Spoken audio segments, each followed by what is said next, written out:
Anneliese Michel, a young German woman who believed she was possessed by demons.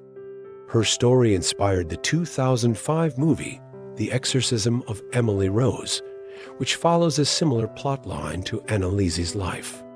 But how much of the film is actually based on the real events surrounding Anneliese? Let's find out. Anneliese Michel was born on January 21, 1952. She grew up in a devout Catholic family in Germany and was known for her piety and commitment to her faith. However, when Anneliese turned 16, she began experiencing strange symptoms that would later lead to her death. According to her family, Anneliese began having seizures, experienced auditory hallucinations, and heard voices. At first, these incidents were sporadic and could be attributed to stress or other psychological factors. But as time went on, they became more frequent and intense. By 1969, her condition had deteriorated to the point where she was hallucinating and talking in a strange manner. She was then diagnosed with schizophrenia and treated with insulin shock therapy. Unfortunately, this treatment was not effective, and Anneliese's symptoms persisted.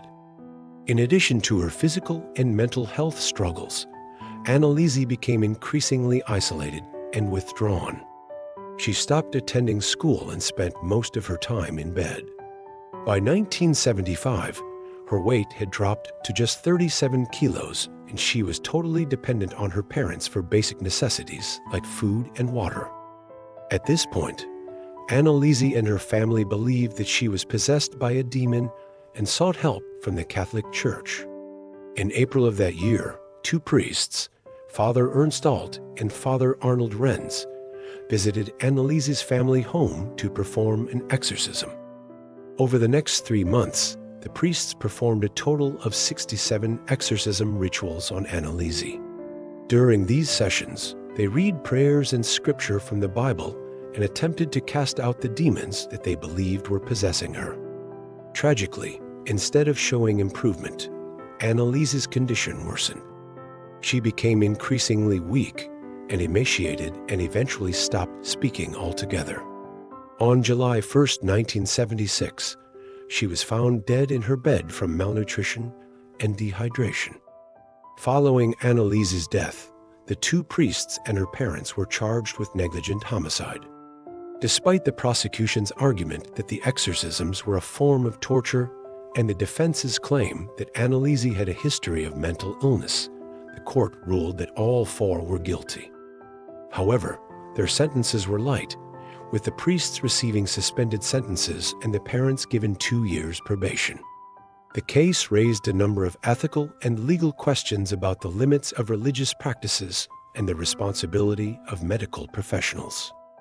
While the outcome of the trial was controversial, there is no doubt that Anneliese's story is a tragic one. Her case remains one of the most famous examples of demonic possession and has inspired numerous books, movies, and documentaries.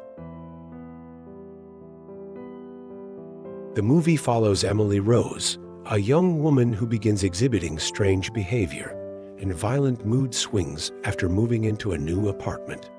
As her condition worsens, she becomes convinced that she is possessed by demons and seeks out Father Moore, a priest who specializes in exorcisms, to help her. Throughout the film, there is a parallel storyline in which Father Moore is put on trial for the death of Emily Rose. The prosecution argues that he and the two other priests who assisted in the exorcisms were negligent in their treatment of Emily, and that their actions led to her death. The Exorcism of Emily Rose is a fictional story, but it is inspired by the real-life exorcism of Anneliese Michel.